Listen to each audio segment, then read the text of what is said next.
जी बच्चों, अस्सलाम वालेकुम। मेरी आवाज़ आ रही है जी बच्चों आपको? वालेकुम सलाम जी सर, आ रही। चलें, वेरी गुड जी, अच्छी बात है, आवाज़ आ रही है तो लास्ट टाइम बेटा हम लोगों ने कुछ कॉन्सेप्ट्स जो हैं अबाउट ऑपरेटिंग सिस्टम उनको कवर किया था अपने लेक्चर में। तो कोई क्वेश्चन है किसी को तो शाबाश पूछ लें।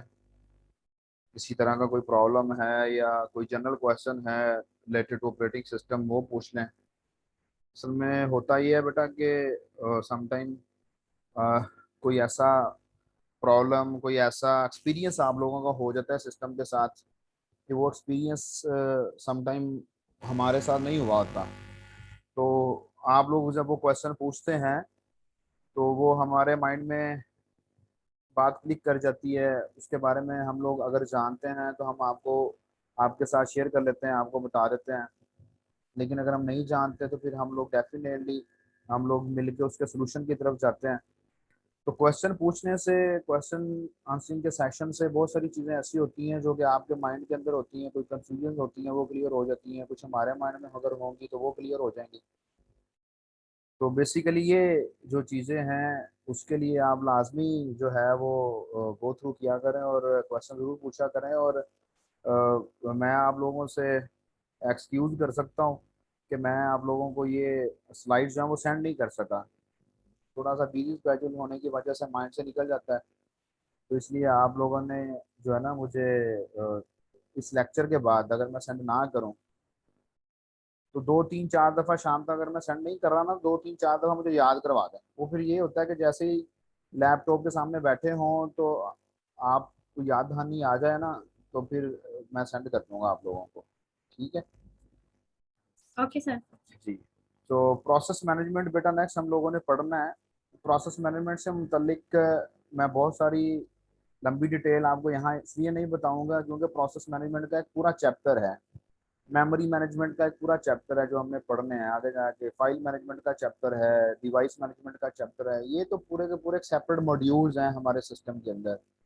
हमारे सिस्टम के अंदर एक सेपरेट मॉड्यूल है जो कि प्रोसेसेस को मैनेज करता है। हमारे सिस्टम के अंदर एक सेपरेट मॉड्यूल है ऑपरेटिंग सिस्टम के अंदर जो कि डिवाइसेस को मैनेज करता है, जो कि मेमोरी को मैनेज करता है, जो किसी दूसरे कंपोनेंट को मैनेज करता है। तो यहाँ पर छोटा छोटा इंट्रोडक्शन ही होना है इसका। तो छोटे छोटे इंट्रोडक्शन के पॉइंट ऑफ व्यू से ही मैं यहाँ पर बताऊंगा क्योंकि हम लोग अभी यहीं पर फंसे हुए हैं। और मुझे फिक्र लगी हुई है ये ना हो गया हम लोग जो है ना हमारा कोर्स बिल्कुल भी पूरा ना हो सके at the end of this semester. तो क्योंकि वो पिछले लेक्चर में मैंने बहुत ज़्यादा डिटेल में जाते जाते आप लोगों को काफ़ी चीज़ें ऐसी बता दी कि हमारा टाइम जो है वो काफ़ी ज़्यादा लग गया। प्रोसेस मैनेजमेंट से मुराद बेटा ये है कि अगर मैं आपको छोटी सी एग्जांपल दूं, दो चीज़ें होती हैं जिंदगी के अंदर, दुनिया में कह लें, जिंदगी में कह लें, या हमारी डेली रूटीन में कह लें। एक होता है प्रोग्राम और एक होता है प्रोसेस। प्रोग्राम वो होता है जो हम बनाते हैं। जस्ट लाइक मैं एक प्रोग्राम बनाता हूँ कि मैंने आज 2 बजे जो है ना वो क्लास पढ़ानी है एमएससी मॉर्निंग तो ऑपरेटिंग सिस्टम की।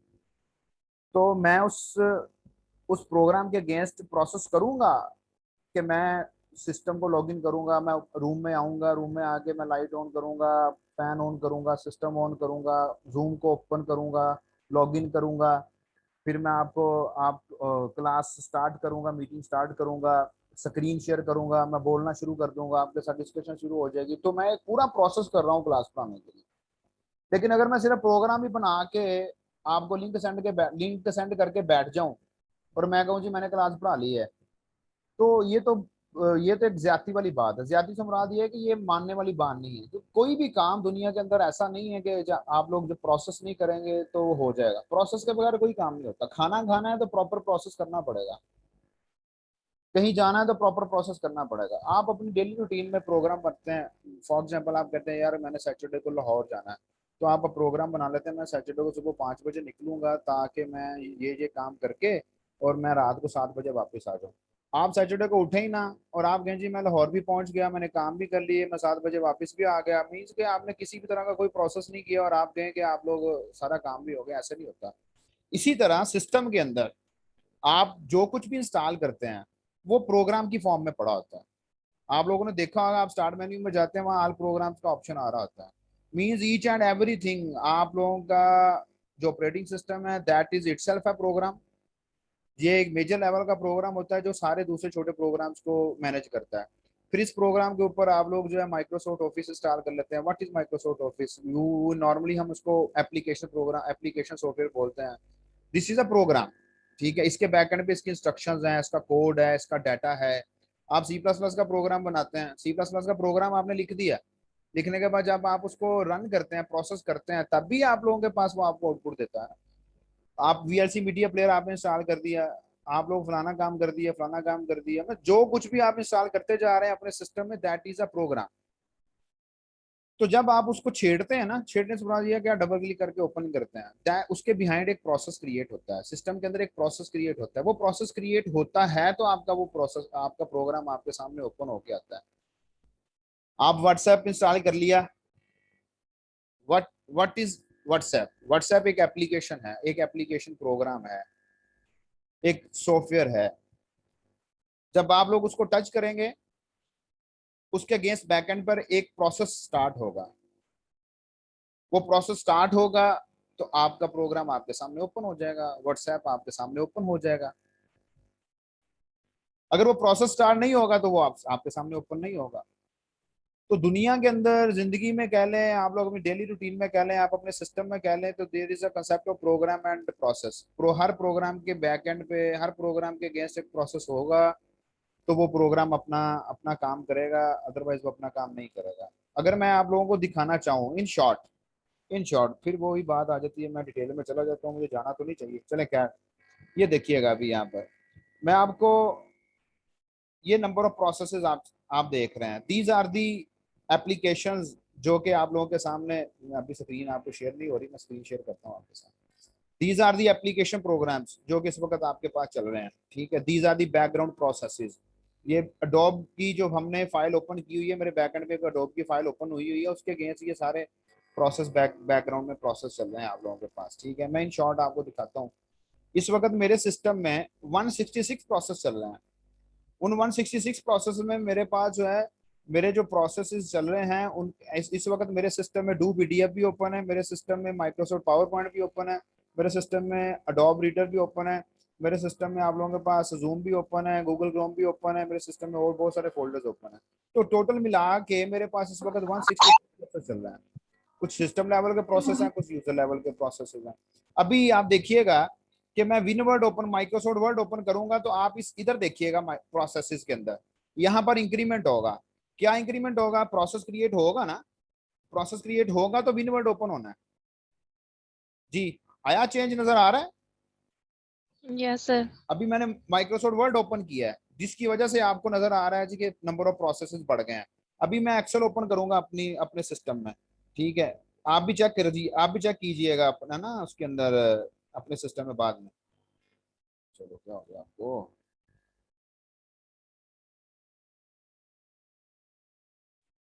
मेरा सिस्टम थोड़ा सा चिढ़ गया है, मुझे लग रहा है ना इसको अब दोबारा से थोड़ा रिपेयर करना पड़ेगा। खैर चलिए, आपने देख ही लिया ना बेटा। अब मैंने माइक्रोसॉफ्ट वर्ड ओपन किया है, अब मैं माइक्रोसॉफ्ट वर्ड को क्लोज कर देता हूँ। माइक्रोसॉफ्ट वर्ड को क्लोज करता हूँ तो ये प्रोसेस जो है कम हो जाएंगे।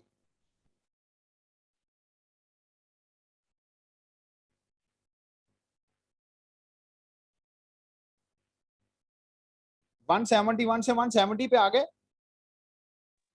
कि नहीं आए? ओके। आगे आपने मुझे बताना है। अब मैं दोबारा से इसको EXCL एक्सेल ओपन कर रहा हूँ। अब देखिएगा कि नंबर ऑफ प्रोसेस और इंक्रीज हो जाएंगे। नंबर ऑफ प्रोसेस इंक्रीज हो गए बेटा, हो रहे हैं इंक्रीज, ओके। 173, 174। ये कम यस ज्यादा सर। क्यों हो रहे हैं? ये कम ज्यादा इसलिए हो रहे होते हैं कि कोई भी एप्लीकेशन सम हो, हम लोग नोट पैड की बात करते हैं तो नोट पैड के अगेंस्ट कहा जाता है बैक एंड पे छोटे छोटे प्रोसेस ज्यादा जो है ना वो भी स्टार्ट किए जाते हैं। सो अब मैं एक्सेल को दोबारा बंद करता हूँ, फिर आप देखिएगा कि नंबर ऑफ प्रोसेस जो है इनमें डिक्रीमेंट आप लोगों के पास आएगा किसी लेवल पे। किसी लेवल पे हो सकता है इंक्रीमेंट आ जाए। उसकी रीजन ये है, ये देखें अब ये 173 से 172 पे आ गया। आपके थ्रेड्स जो है वो कम ज्यादा होते रहेंगे, अभी कुछ देर में ये प्रोसेस और ज्यादा हो जाएंगे, फिर कम हो जाएंगे। मीन्स के हर काम के अगेंस्ट बैकएंड में प्रोसेस चल रहा है। अब मैं और लंबी बात में नहीं जा रहा, बाकी बातें फिर बाद में जैसे जैसे टॉपिक आता जाए करते जाएंगे। चले वापस चलते हैं अपनी स्लाइड की तरफ। वो फिर हम लोग बहुत मैम जी। अच्छा यार आके बाप पता नहीं क्या करते रहते हैं। खैर, तो अब प्रोसेस मैनेजमेंट में उसने कहा जी कि process is a program in execution.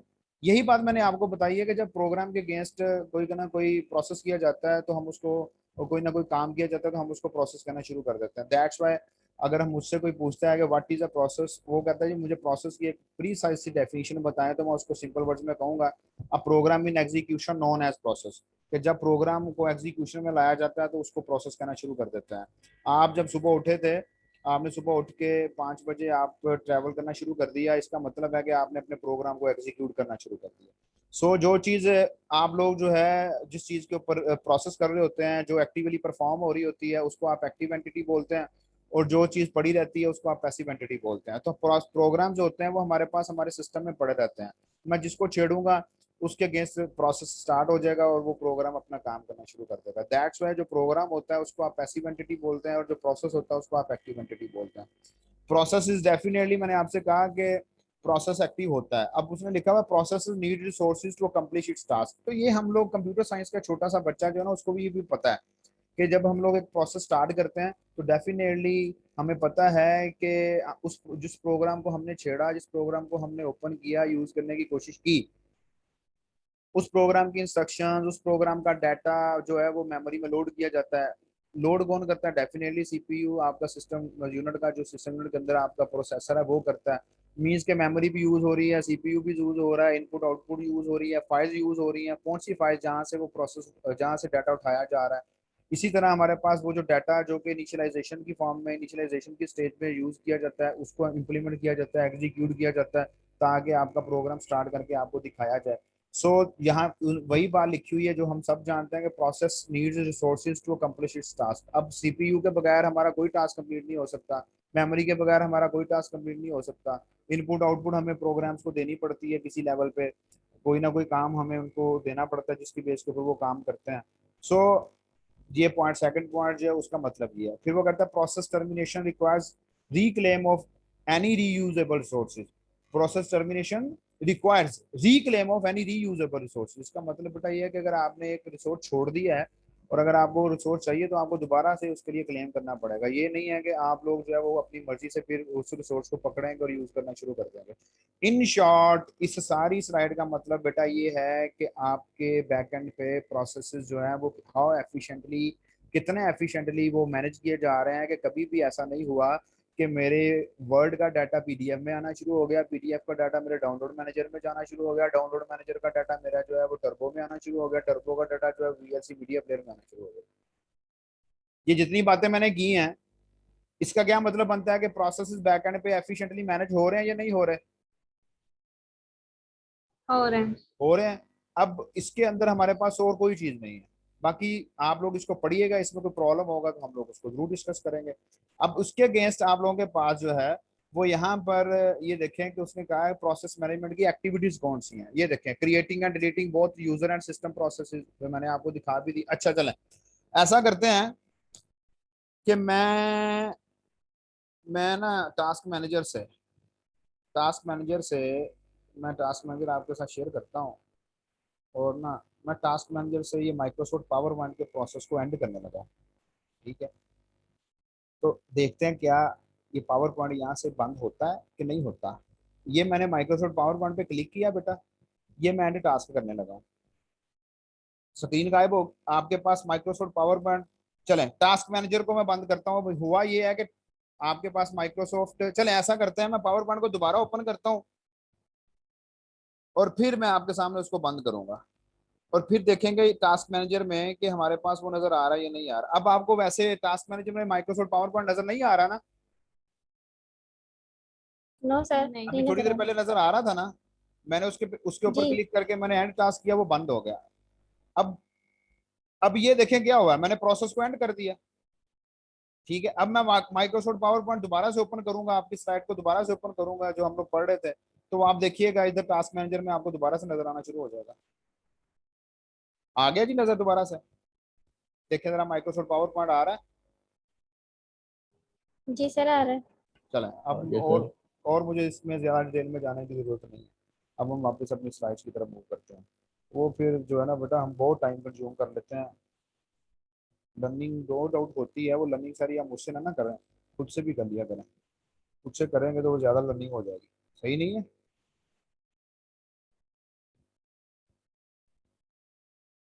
तो ये देखें कि ये लिखा हुआ है creating and deleting both user and system processes. ठीक है जी। उसके अंदर आपके प्रोसेस को क्रिएट करना, आपके प्रोसेस को डिलीट करना, आपके प्रोसेस को क्रिएट करना, आपके प्रोसेस को डिलीट करना, या सिस्टम के प्रोसेस को क्रिएट करना या डिलीट करना, ये सारे प्रोसेस मैनेजमेंट का जो मॉड्यूल है उसकी जिम्मेदारी है। सस्पेंड कर देना किसी प्रोसेस को, सस्पेंड करने से मुराद टर्मिनेट नहीं होता, सस्पेंड करने से मुराद होता है कि उसको रोक दिया है, काम करने से रोक दिया है। टर्मिनेशन और सस्पेंडिंग में डिफरेंस होता है। टर्मिनेशन से मुराद होती है खत्म हो गया, सस्पेंड करने से मुराद होता है उसको अपना काम करने से रोक दिया गया। ठीक है, लेकिन अभी वो टर्मिनेट नहीं हुआ, उसको निकाला नहीं गया। और या आप उसको दोबारा से स्टार्ट कर लें, सस्पेंड किया था आप उसको दोबारा से स्टार्ट कर लें। Providing mechanism for process synchronization, ये प्रोसेस सिंक्रोनाइजेशन से मुराद आप लोगों के पास प्रोसेसेस को तरतीब में लेके आना है, ऐसा मैकेनिज्म है। ये आगे जाके हमने इंशाल्लाह पढ़ना है। Providing mechanism for process communication, processes आपस में कम्युनिकेट करते हैं। एक छोटी सी एग्जांपल दे देता हूँ, जब आप माइक्रोसॉफ्ट वर्ड से प्रिंट की कमांड सेंड करते हैं तो प्रिंटर के अगेंस्ट एक सेपरेट से प्रोसेस होता है। वो वहां से माइक्रोसॉफ्ट वर्ड के अगेंस्ट आपकी प्रिंट की कमांड प्रिंटर के पास जाती है, तो प्रिंटर का प्रोसेस सेपरेट है, माइक्रोसॉफ्ट वर्ड का प्रोसेस सेपरेट है। इसका मतलब है कि दोनों प्रोसेस आपस में कम्युनिकेशन कर रहे हैं, फिर आपका काम कंप्लीट होता है। Providing mechanism for deadlock handling, sometime हमारे सिस्टम में डेडलॉक हो जाता है, डेडलॉक से मुराद हमारा सिस्टम हाल्ट हो जाता है, तो बैकएंड पे कोई ऐसा मैकेनिज्म प्रोवाइड किया जाता है उस डेडलॉक से कैसे हैंडल किया जाएगा। तो प्रोसेस सिंक्रोनाइजेशन का पूरा टॉपिक है, हमने इसके बारे में इंशाल्लाह पढ़ना है। प्रोसेस कम्युनिकेशन का डेडलॉक का पूरा चैप्टर है, वो भी इंशाल्लाह हम लोग पढ़ेंगे। नेक्स्ट है जी मेमोरी मैनेजमेंट। मेमोरी, हमने कभी भी अपने सिस्टम को नहीं बताया कि हमारी रैम कितनी बाकी रह गई है, हमारी रैम जो है वो उसको कैसे आपने मैनेज करना है। हमने कभी भी अपने किसी प्रोसेस को नहीं बताया कि भाई आप जाके मेमोरी के फलाने सेगमेंट में लोड हो जाओ। हमने कभी भी अपने प्रोसेसर को नहीं बताया कि भाई आप मेमोरी के फलाने सेगमेंट्स में से जाके डाटा को एक्सेस करो। इसका मतलब है कि हमारी मेमोरी जो है 8 GB की मेमोरी है और हम लोग जो है कोई 5-10 प्रोसेस एक वक्त में ओपन करके बैठे हुए हैं। और वो 5-10 प्रोसेस जो है एक वक्त में हमने ओपन किए हुए हैं, वो काफी काफी हैवी प्रोसेस हैं, काफी हैवी प्रोग्राम्स हैं जिनके अगेंस्ट वो प्रोसेस एग्जिस्ट कर रहे हैं। और मेरी मेमोरी जो है वो सिर्फ 4 GB की है। तो हाउ एफिशिएंटली डाटा निकाला जा रहा है, मेमोरी से रखा जा रहा है, कितनी स्पीड के साथ रखा जा रहा है, निकाला जा रहा है, बार बार रैंडमली कभी किसी सेगमेंट को एक्सेस किया जा रहा है, कभी किसी सेगमेंट को एक्सेस किया जा रहा है, कभी किसी प्रोग्राम की इंस्ट्रक्शन को मेमोरी में लोड किया जा रहा है, कभी किसी प्रोग्राम की इंस्ट्रक्शन को मेमोरी में लोड किया जा रहा है। ये हम नहीं करते, ना ही आपने कभी किया हुआ, ये सिस्टम ही करता है, ऑपरेटिंग सिस्टम ही मैनेज कर रहा है। तो यहाँ पर भी उसने ये लिखा हुआ है, to execute a program all या or part of the instruction must be in memory, ये हम जानते हैं। All or part of the data that is needed by the program must be in memory, ये भी हम जानते हैं। Memory management determines what is in memory and when, कब और क्या मेमोरी में होगा। ये मैंने बातें आपके साथ शुरू में डिस्कस की हुई हैं और अभी भी हम डिस्कस कर रहे थे। Optimizing CPU utilization and computer response to users, very good, ये बात हमारे लिए बहुत अच्छी है, हम लोग इसके बारे में जानते हैं, हम लोग डिस्कस कर चुके हैं पहले। तो मेमोरी मैनेजमेंट की एक्टिविटीज कौन सी हैं, वो कह रहा है keeping track of which parts of memory are currently being used and by whom. आपने कभी बताया अपने सिस्टम को कि आपकी रैम की फलाने सेगमेंट्स यूज हो रहे हैं, फलाने सेगमेंट जो है फ्री हैं? No sir. तो नो सर, इसका मतलब है मेमोरी मैनेजमेंट भी आपके पास आपका ऑपरेटिंग सिस्टम ही कर रहा है। हमने कभी भी नहीं बताया मेमोरी के बारे में, हमने कभी भी नहीं बताया कि मेमोरी के किस सेगमेंट में किस प्रोसेस का डाटा है। हमने कभी भी नहीं बताया भाई फलाना सेगमेंट खाली है, वहाँ सीपीयू को भाई यहाँ वहाँ जाके आप लोड करते हैं। इसका मतलब है कि मेमोरी मैनेजमेंट कंप्लीटली हमारा ऑपरेटिंग सिस्टम कर रहा है, हम नहीं कर रहे। और हम ये भी जानते हैं कि कोई भी प्रोग्राम मेमोरी में लोड हुए बगैर एग्जीक्यूट ही नहीं होता।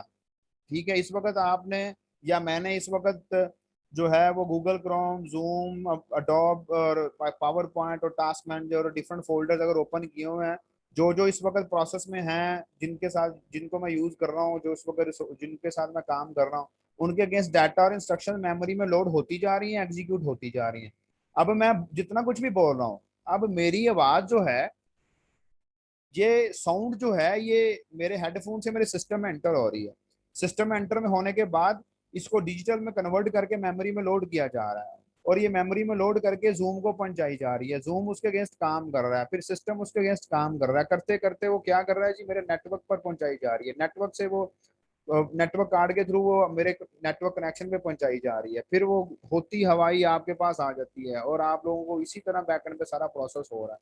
भाई हमने तो कभी भी कुछ नहीं बताया अपने सिस्टम को, और कितनी मौज के साथ हम लोग इतने काम कर रहे हैं कि एक वक्त में हम लोग डाउनलोडिंग भी कर रहे हैं, उसी वक्त में हम सॉन्ग भी सुन रहे हैं, उसी वक्त में असाइनमेंट भी लिख रहे हैं। तो कितने एफिशिएंटली सबके अगेंस्ट प्रोसेस भी मैनेज हो रहे हैं, मेमोरी भी मैनेज हो रही है। ठीक है, लेकिन ये सारे प्रोसेस एक दूसरे के बगैर नहीं हो सकते। मेमोरी मैनेज करने का भी कोई ना कोई प्रोसेस होगा ना बैकएंड पे, प्रोसेस मैनेज करने का भी कोई ना कोई प्रोसेस होगा बैकएंड पे। तो ये सारे एक दूसरे के बगैर अधूरे हैं, ये भी एक दूसरे के साथ ही मिलकर काम करते हैं। नेक्स्ट फाइल सिस्टम मैनेजमेंट है। फाइल सिस्टम मैनेजमेंट से मुराद ये है कि आप लोग राइट क्लिक करके बड़ी आसानी के साथ न्यू फोल्डर बना लेते हैं ना आप लोग। ठीक है, आप अपनी फाइल सेव कर लेते हैं अपनी हार्ड डिस्क में, सेकेंडरी स्टोरेज के अंदर। आप लोग और भी बहुत सारे काम अपनी सेकेंडरी स्टोरेज के अंदर कर लेते हैं। आप लोग अपनी फाइल के साथ आप लोग जानते हैं एनटीएफएस के बारे में जानते हैं, आप लोग फैट के बारे में जानते हैं, आप लोग हाई परफॉर्मेंस फाइल सिस्टम के बारे में जानते हैं। What are these are the file systems. File system ने बेसिकली बताना होता है कि किस हिसाब से आप लोगों के पास आपकी फाइल्स को, आपके डाटा को, आपकी स्टोरेज डिवाइसेस के ऊपर मैनेज किया जाएगा। नाम सुना हुआ एनटीएफएस का, फैट का, हाई परफॉर्मेंस फाइल सिस्टम का, एचपीएफएस का, इस तरह कि नहीं सुना हुआ? No sir. कभी भी नहीं सुना? बड़ी बात है आप लोगों की। शहरियार, आप एटीपी पढ़ के आए हैं ना कि नहीं? जी जी सर। तो आज सुन लिए। अच्छा, आज पता क्या करना है बिल्कुल सर, आगे चलिए। आप सब लोगों ने आज पता क्या करना है? अपनी यूएसपी लगा के ना, राइट क्लिक करके यूएसपी को फॉर्मेट करना है। ठीक है, वो आपसे पूछेगा कि आपने फैट की फॉर्म में इसको फैट फाइल सिस्टम के थ्रू फॉर्मेट करना है या एनटीएफएस के थ्रू फॉर्मेट करना है। ठीक है, तो फाइल सिस्टम बेसिकली आप कह लें कि मैं अगर आसान लफ्जों में आपको बताऊं कि it is the language of the storage area, it is the language of the storage device, it is the language of your operating system, कि जिसकी बेस के ऊपर हमारे बैकएंड पे डाटा ने स्टोर होना होता है। ठीक है, एक स्ट्रक्चर बनाना आता है फाइल सिस्टम का, फाइल को स्टोर करने का। ठीक है, तो ये सारी चीजें हमारे पास जो है ये किसी न किसी स्ट्रक्चर की फॉर्म में स्टोर होती हैं, और वो स्ट्रक्चर कैसा होगा, वो स्ट्रक्चर कैसे काम करता है, वो आगे जाके हम पढ़ेंगे। लेकिन आज आपने सिर्फ और सिर्फ ये काम करके जरूर देखना है। यूएसबी लगा आगे राइट क्लिक करके उसको फॉर्मेट पे क्लिक करना है। फॉर्मेट बेशक ना करिएगा, लेकिन वो आपसे पूछेगा ऊपर कि एनटीएफएस के थ्रू करना है, फैट के थ्रू करना है, फैट 32 के थ्रू करना है। ठीक है, फिर आपने मुझे बताना है ग्रुप में कि सर हमने चेक किया था वहां पर ये आ रहे थे, और थोड़ा थोड़ा इनके बारे में दो दो चार चार लाइनें पढ़ लीजिएगा गूगल करके कि what is NTFS, new technology file system, what is FAT file allocation table, और what is high performance file system, जो कोई नया एक फाइल सिस्टम है। पढ़ के आपने मुझे जरूर बताना थोड़ा सा। यहाँ देखते हैं अब वो क्या कह रहा है। जो बातें मैंने आप लोगों के साथ की हैं, क्या उनमें से कोई बात इससे रिलेटेड है, या मैंने अभी हवा में कोई बातें कर दी आप लोगों के साथ? Operating system provides uniform logical view of information storage. View means वही एक प्रॉपर स्ट्रक्चर कि इंफॉर्मेशन को, डाटा को स्टोर कैसे करना है आप लोगों के पास, ऑपरेटिंग सिस्टम प्रोवाइड करता है। ठीक है, वो कहता है जी कि abstract physical properties to logical storage unit that known as file. File क्या होती है? कोई भी फाइल, आप वर्ड की फाइल ले लें, आप किसी भी फाइल बैकएंड पे आप कोई भी प्रोग्राम इंस्टॉल करते हैं, उस प्रोग्राम के अगेंस्ट कोई डाटा पड़ा होता है, वो भी फाइल्स की फॉर्म में पड़ा होता है। तो हमारे पास वो कह रहा है वो है क्या फाइल? फाइल किसको कहा जाता है? फाइल कहा जाता है कि एक एब्स्ट्रैक्ट फिजिकल प्रॉपर्टी है एक लॉजिकल स्टोरेज यूनिट की। लॉजिकली हमारे पास ऐसी चीज को कहा जाता है जो कि वर्चुअली एग्जिस्ट कर रही होती है, फिजिकल एग्जिस्ट नहीं कर रही थी। फिर वो कह रहा था each medium is controlled by device such that disk drive, tape drive. ठीक है जी, कि हमारे पास ये जो मीडियम है जिनको हम लोग यूज करते हैं वो किसी ना किसी डिवाइस के थ्रू ही कंट्रोल किए जाते हैं, एंड सो ऑन। तो ये वो बातें हैं। और नीचे जाके देखें आप लोगों के पास एक्टिविटीज में क्या लिखा हुआ है, creating and deleting files and directories. आप राइट, डायरेक्टरी किसको कहते हैं, फोल्डर को, ठीक है। फिर आप क्या करते हैं, फोल्डर के अंदर फोल्डर बना लिया, फोल्डर के अंदर फोल्डर बना लिया, फोल्डर के अंदर फोल्डर बना लिए। जब आप ये करते हैं तो कौन मैनेज कर रहा होता है इसको, कौन क्रिएट करता है फोल्डर। आपने डी ड्राइव में फोल्डर बनाया, डी ड्राइव तो 100 जीबी की है, कहां पड़ा है डी ड्राइव के अंदर डाटा, कैसे पड़ा हुआ डी ड्राइव के अंदर डाटा। फिर आप देखें कि आप लॉजिकली पार्टीशंस बनाते हैं अपनी हार्ड डिस्क की, फिजिकली नहीं बनाते। तो फिजिकली तो आपकी हार्ड डिस्क की 500 जीबी की है, 500 जीबी की है, तो वो 500 जीबी के अंदर जो डाटा स्टोर हो रहा है वो कहाँ स्टोर हो रहा है, वो कैसे स्टोर हो रहा है, उसको कैसे मैनेज किया जा रहा है। तो मैंने आसान लफ्जों में आपको बेसिकली बताया कि न्यू टेक्नोलॉजी फाइल सिस्टम या फाइल एलोकेशन टेबल या आप लोगों के पास हाई परफॉर्मेंस फाइल सिस्टम, ये एक ऐसी, मैंने आसान लफ्जों में बताने की कोशिश की कि एक ऐसा स्ट्रक्चर है जिसको फॉलो करते हुए हमारा ऑपरेटिंग सिस्टम हमारी फाइल्स को, हमारे डाटा को, हमारी फोल्डर्स को हमारे सेकेंडरी स्टोरेज डिवाइसेस के अंदर स्टोर करता है, मैनेज करता है। वो देखें क्या लिखा हुआ उसने, mapping files on to secondary storage. Secondary storage हमारी क्या है, हार्ड डिस्क। हमारे डाटा को, हमारी फाइल्स को हार्ड डिस्क में कैसे आप लोगों के पास जो है वो मैप किया जाएगा, रखा जाएगा, स्टोर किया जाएगा, कैसे उनकी मैनेजमेंट की जाएगी। तीसरा, आपने कभी विंडोज इंस्टॉल किया है बेटा, जब आप विंडोज इंस्टॉल करते हैं तो उसके बाद विंडोज इंस्टॉलेशन के दौरान हमें पूछा जाता है कि आपने सी ड्राइव को फॉर्मेट करना है, तो सी ड्राइव को जो फॉर्मेट करना है वो आप NTFS के थ्रू करेंगे, फाइल एलोकेशन टेबल के थ्रू करेंगे, या किसके थ्रू करेंगे। These are the file systems, ठीक है। और आपने कोशिश करनी है कि 2-2 4-4 लाइनें इनके बारे में पढ़ लेनी है, इंशाल्लाह नेक्स्ट क्लास में मैं आपसे पूछूंगा, ठीक है जी। अच्छा, नेक्स्ट मूव करते हैं, मैस स्टोरेज मैनेजमेंट। अच्छा, मैस स्टोरेज मैनेजमेंट से मुराद ये है कि समटाइम ऐसे होता है कि समटाइम तो नहीं, लेकिन मैं आपको दिखा, आपके साथ शेयर कर लेता हूँ थोड़ी सी स्क्रीन, अगर मैं शेयर कर सकूं तो आपके साथ।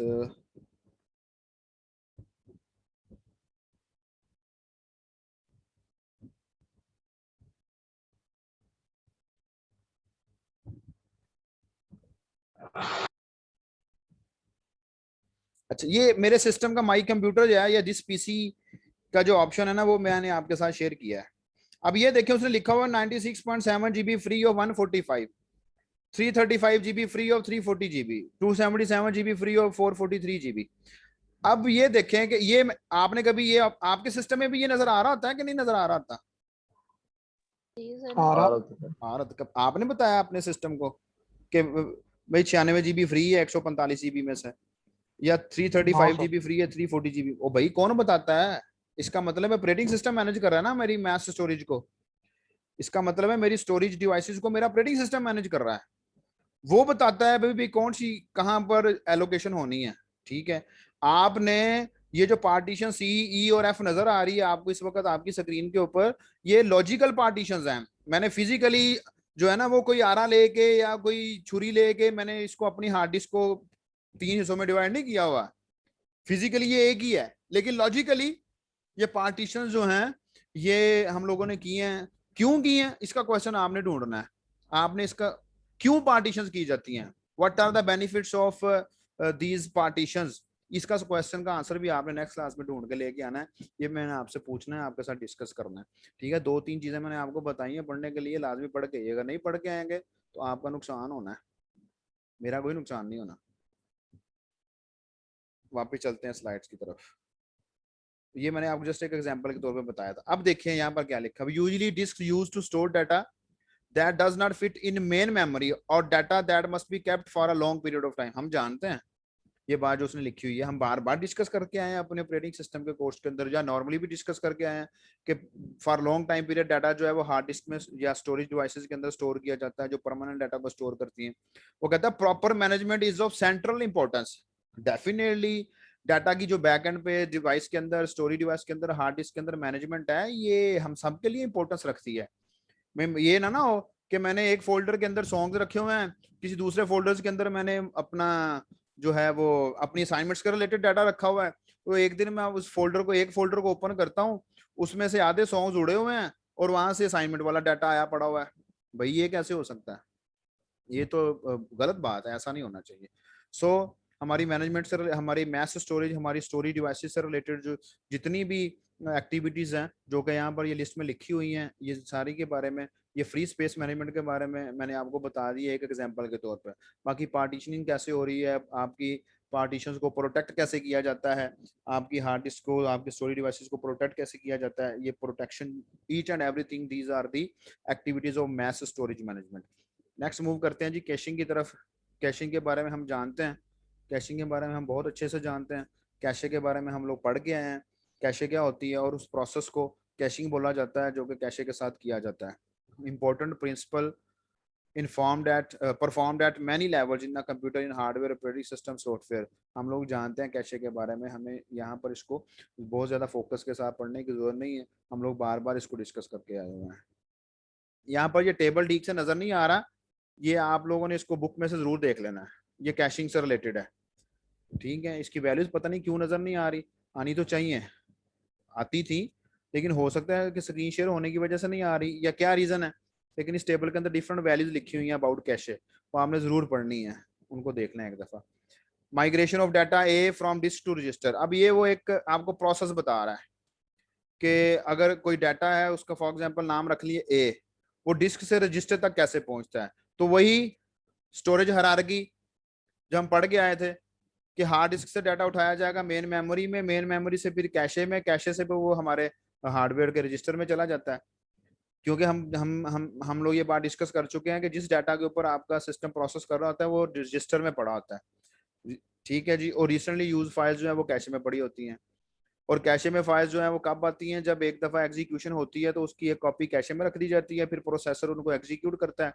नेक्स्ट टाइम उसकी जरूरत पड़ती है तो वो पहले कैशे में देखता है प्रोसेसर, कैशे में से मिल जाए तो वहीं से लेके एग्जीक्यूट कर लेता है, कैशे में से नहीं मिल जाए तो मेन मेमोरी में चला जाता है, एंड सो ऑन। तो this is a migration of data, मतलब यहाँ से डाटा उठाया गया, यहाँ रखा गया, यहाँ से यहाँ आया, यहाँ से फिर उसकी एग्जीक्यूशन की गई, जब एग्जीक्यूशन की गई तो उसको डेफिनेटली दैट टाइम वो रजिस्टर के अंदर प्रोवाइडेड था, रजिस्टर के अंदर अवेलेबल था। चलें जी नेक्स्ट मूव करते हैं। इनपुट आउटपुट सब सिस्टम्स हैं। इनपुट आउटपुट सब सिस्टम्स के बारे में हम लोग जानते हैं, कहते हैं one purpose of operating system is to hide peculiarities of hardware devices from the user.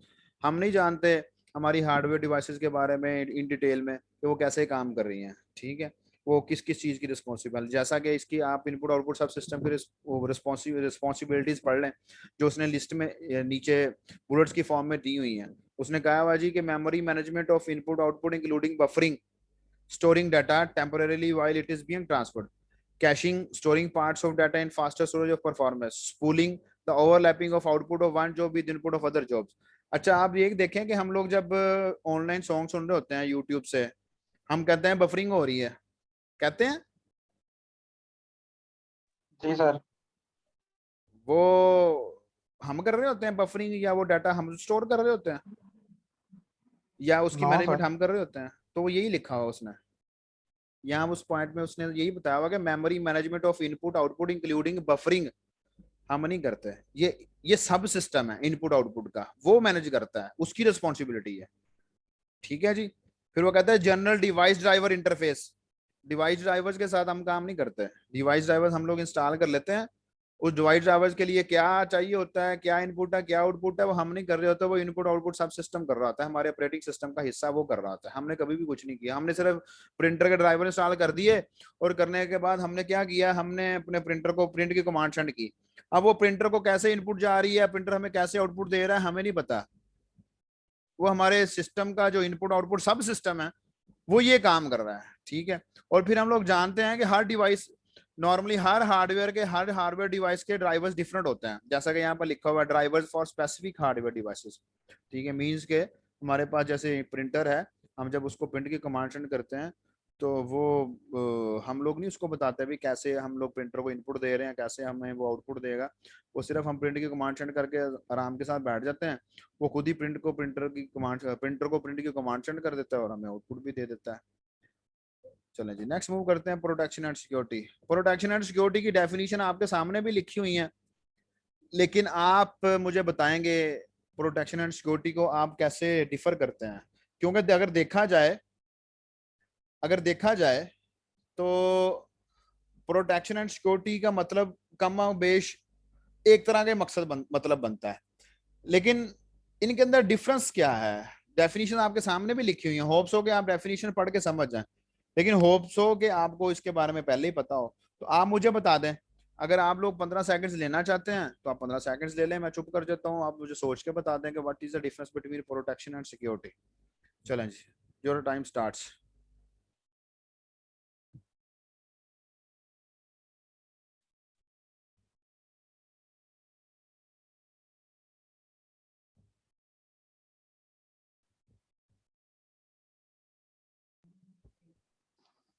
Ji sir. बता दें।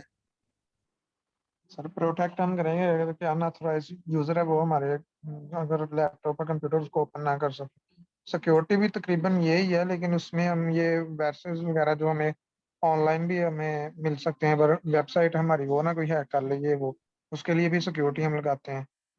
अच्छी होस्टिंग वगैरह है, उसके अच्छा लिए हम सब कुछ करते हैं। जी, कोई और जी?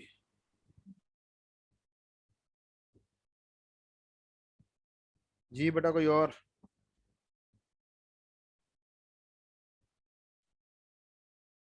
अच्छा, मैं आपको सर बता, प्रोटेक्ट चलें बताएं बताएं बताएं।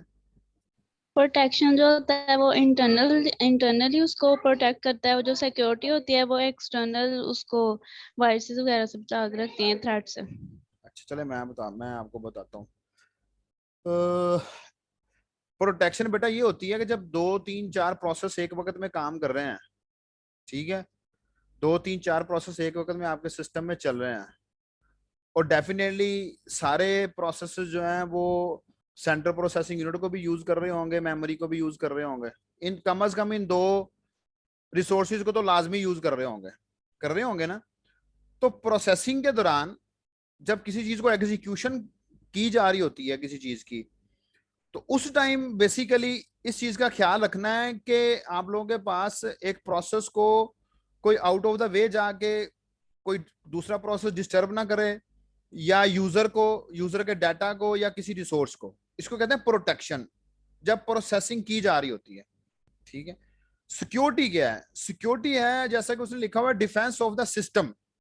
इसका मतलब क्या है कि फॉर एग्जाम्पल आप लोग ऐसा करते हैं कि आप लोग अपने सिस्टम के अंदर, अपने लैपटॉप के अंदर मल्टीपल यूजर्स बना लेते हैं। एक आप अपने नाम का यूजर बना लेते हैं, एक आप जाके यूजर बना लेते हैं अपने नॉर्मली गेस्ट के नाम का। मतलब कि अगर मैंने सिस्टम यूज करना है तो मैं अपने अकाउंट से यूज करूंगा। अगर मेरा कोई बहन भाई या मेरा कोई कजन आ कहता है जी मेरा जरा अपना सिस्टम देना है, मैंने अपना काम करना है, तो आप उसको अपना लॉगिन नहीं करके देते, आप उसको गेस्ट का लॉगिन करके देते हैं। For what is this? This is called security. क्योंकि अगर आपने मल्टीपल यूजर बना लिए हैं तो एक यूजर का डाटा दूसरा यूजर एक्सेस नहीं कर सकता जब तक उसके पास एडमिनिस्ट्रेटिव प्रिविलेजेस नहीं होंगे। फॉलो किया बात को? Yes sir. तो प्रोटेक्शन क्या है? प्रोटेक्शन ये है कि एक ऐसा मैकेनिज्म है जो कि प्रोसेसेस को कंट्रोल करता है, आपके यूजर्स को कंट्रोल करता है, ताकि वो रिसोर्सेज जो कि ऑपरेटिंग सिस्टम ने डिफाइन किए हुए हैं उनको रनिंग के दौरान, मतलब एक एक रिसोर्स किसी एक प्रोसेस के पास है तो ऐसा ना हो कि दूसरा प्रोसेस उठे और उस रिसोर्स को यूज करना शुरू कर दे, ऐसा नहीं। This is a protection. ये प्रोसेसेस के दरमियान जो हमारे पास डाटा की कह लें या उसकी एफिशिएंसी की कह लें, एक काम को करने का जो तरीकाकार है उसके उसके दौरान ध्यान रखा जाता है खास तौर पे। जस्ट लाइक अगर हम लोग एक लेबोरेटरी की एग्जांपल ले लें, एक लेबोरेटरी के अंदर प्रोटेक्शन ये है कि जब हम लोग टेस्ट कर रहे हैं ब्लड सैंपल्स पड़े हुए हैं, उनका जब टेस्ट कर रहे हैं तो ऐसा ना हो कि भाई हम लोगों ने किसी किसी की रिपोर्ट किसी के नाम पे लिख दी और किसी की रिपोर्ट किसी के नाम पे लिख दी। और सिक्योरिटी क्या है?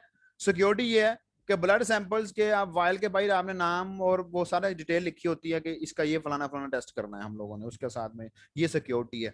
सो सिक्योरिटी बेटा मैंने आपको आसान लफ्जों में बताया कि व्हेन आप जो है ना जब मल्टीपल यूजर्स बना लेते हैं अपने, ताकि आपका डाटा जो है वो सिक्योर रह सके।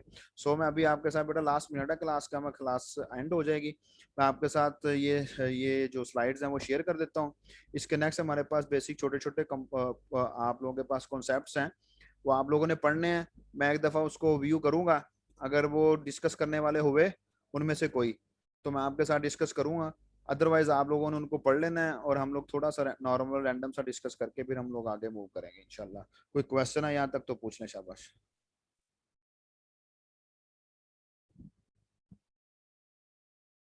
नहीं सर, बस